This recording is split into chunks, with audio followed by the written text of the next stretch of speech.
She's asking about the ruling on marrying a divorcee or a widow.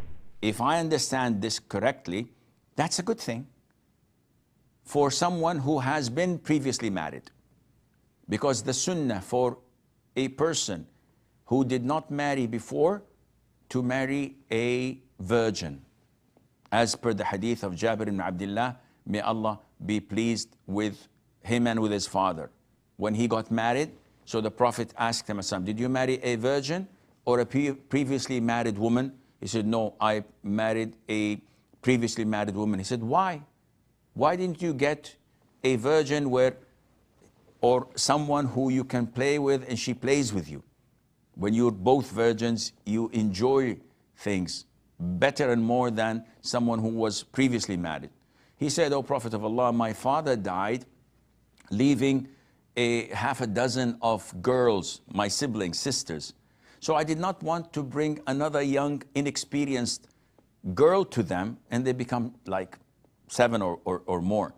And this is why I married someone who's experienced, who knows how to handle things, so that she would help me handle them. And the Prophet made dua for him. And the Prophet himself, ﷺ, married widows. He married Salama. He married Hafsa. And the vast majority of the Prophet's wives were widows. The Prophet married divorcees, like Zainab bin Jahsh, who was married to Zayd ibn Haritha. Once he divorced her, the Prophet married her. So there's nothing wrong in that, none whatsoever. On the contrary, this shows how close the community, the Muslim community is.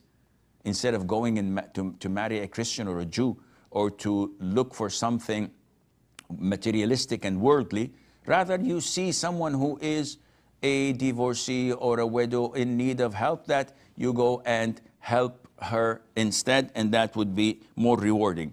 Now, I don't know if you asked about a divorcee or a widow marrying without the consent of her guardian, because many people think that as long as she's a divorcee or a widow, she has the right to marry herself to whomever she wants. The answer is no. This is not permissible. She has to get married with the consent of her guardian, and Allah Azza wa Jal knows best.